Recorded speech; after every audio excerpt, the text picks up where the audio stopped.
আমাদের কাছে অনেক মানুষ জানতে চায় যে যারা পানিতে ডুবে মারা গেল তারা কি শহীদ হবে, যারা ধ্বংসস্তূপের নিচে পড়ে মারা গেল তারা কি শহীদ হবে, যারা পেটের পীড়ায় মারা গেল তারা কি শহীদ হবে?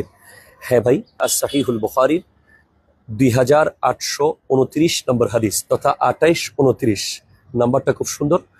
হযরতে আবু হুরায়রা রাদিয়াল্লাহু তাআলা আনহু থেকে বর্ণিত, ক্বালা রাসূলুল্লাহ সাল্লাল্লাহু আলাইহি ওয়াসাল্লাম আশ-শুহাদাউ খামসাতুন, শহীদ 5 ধরনের হয়ে থাকে।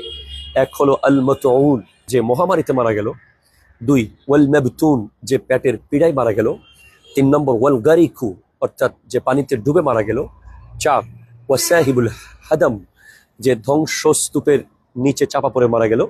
এবং 5 হচ্ছে ওয়াশাহিদু ফি সাবিলিল্লাহ, যে আল্লাহর রাস্তায় মারা গেল। আমরা আজ অত্যন্ত ভারাক্রান্ত হৃদয়ে আল্লাহর দরবারে দোয়া করছি।